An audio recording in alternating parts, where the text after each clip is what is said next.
आपको पता है कि इस पूरी दुनिया में एक से बढ़कर एक शातिर चोर हुए और जिसमें से कई चोरों के कारनामे थे उससे पूरी दुनिया हैरान रही। लेकिन कई चोर ऐसे भी हुए ना जिनके जो कारनामे थे उनकी वजह से वो आज तक पूरी दुनिया के लिए मिस्ट्री है, मतलब कि रहस्य, और जिनके पीछे सालों तक तमाम जांच एजेंसियां लगी रही, लेकिन आज तक लगभग 50 साल बीत जाने के बाद भी इस केस को सॉल्व नहीं किया जा सका। दरअसल इस कहानी की शुरुआत एक चोर के द्वारा प्लेन हाईजैकिंग से शुरू होती है, और वो भी ऐसे जैसे कभी कुछ हुआ ही नहीं। इस चोर ने सातिराना तरीके से सबसे पहले प्लेन को हाईजैक किया और उसके बाद अपनी बात क्रू मेंबर्स और पायलट तक पहुंचवाई। प्लेन को अपनी बात मनवाते हुए अगले एयरपोर्ट पर रुकवाया, जहां से उसने प्लेन में अतिरिक्त फ्यूल भरवाया। सरकार द्वारा अपनी मांगी गई रकम के $2 लाख भी लिए, जहां पूरे पैसेंजर्स को 36 पैसेंजर्स मौजूद थे उस प्लेन के ऊपर जिन्हें वहां पे उतारा गया। और इसके बावजूद भी प्लेन में बैठे पैसेंजर्स को भनक तक नहीं लगी कि उनके साथ क्या चल रहा है। फाइनली वह प्लेन उस एयरपोर्ट से एक बार फिर से टेक ऑफ करता है और जिसके बाद अमेरिका में रेनो नेवाडा की तरफ उड़ते हुए 10,000 फीट की ऊंचाई पर उड़ते हुए प्लेन से जंप लगाकर $2 लाख से भरे बैग के साथ कहीं गायब हो जाता है। जबकि इस दौरान उस प्लेन के पीछे 2 जासूसी फाइटर प्लेन भी उड़ रहे थे जिसे FBI ने लगाई था। बावजूद इसके वह प्लेन बड़ी ही चालाकी से हवा में ही कहीं गायब हो जाता है। और इस पूरी घटना के दौरान ना तो जासूसी विमानों को कुछ पता चल पाता है जो कि उस वक्त उस प्लेन के पीछे उड़ रहे थे, और ना ही उसके गायब होने के बाद FBI जैसी जांच एजेंसियों को इसकी भनक तक लग पाती है। और इसके बाद 45 सालों तक इस रॉबरी की इन्वेस्टिगेशन होती रही। अमेरिका की तमाम तरह की जांच एजेंसियां इसके पीछे लगी रही,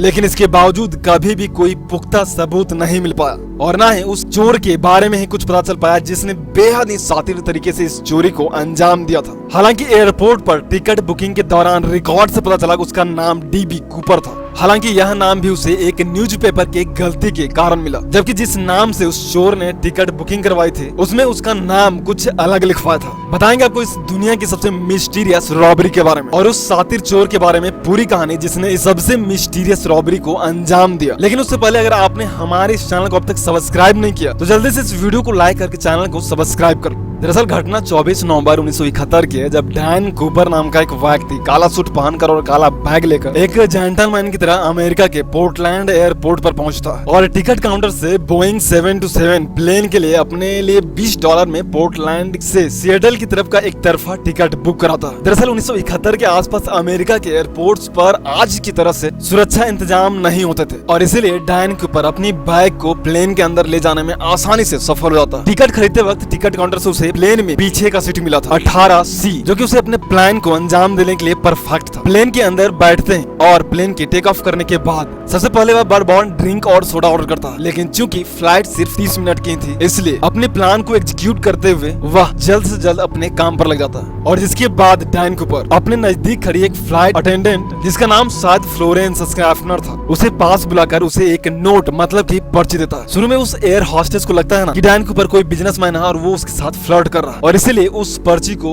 वह अपने पर्स में रख लेती है बिना पढ़े ही। और यह देखकर डैन कूपर उस फ्लाइट अटेंडेंट को फिर से बुलाकर उसकी तरफ झुककर उस नोट को पढ़ने के लिए कहता है जो कि उसने उसे दिया था। जिसके बाद उस नोट को उस पर्ची को पढ़ करके एयर हॉस्टेस घबरा जाती है क्योंकि उस पर्ची में लिखा था हमारे पास बम है, और उस पर्ची में आगे डैन कूपर ने उस एयर हॉस्टेस को अपने पास बैठने के लिए कहा था। जिसके बाद अपने साथी फ्लाइट अटेंडेंट को यह बात बताकर वह एयर हॉस्टेस डैन कूपर के पास बैठ जाती है। जिसके बाद डैन कूपर उस एयर हॉस्टेस को अपना थोड़ा सा बैग खोलकर उस बम को दिखाता है, और जिसके बाद वह यानी कि डैन कूपर उस एयर हॉस्टेस के सामने अपनी मांग रखता है। डैन कूपर कहता है कि वो सिर्फ $2 लाख चाहिए और यह अमाउंट उसे $20 के बंडल वाले नोटों में चाहिए ताकि सूटकेस का वजन ज्यादा ना हो। इसके अलावा उसे 4 पैरासूट चाहिए। डैन कूपर आगे बताता है कि अगर उसकी यह मांगे मान ली जाती है तो सारे यात्रियों को वह सुरक्षित जाने देगा, और अगर ऐसा नहीं होता तो वह पूरे फ्लाइट को बम से उड़ा देगा। जिसके बाद स्कैफनर मतलब कि वो फ्लाइट अटेंडेंट जिससे कि डैन कूपर अपनी सारी मांगे बता रहा था, वो उसकी सारी मांगों को कॉकपिट में बैठे पायलट तक पहुंचा देती है। और जिसके बाद उस प्लेन का पायलट कूपर की सारी मांगों को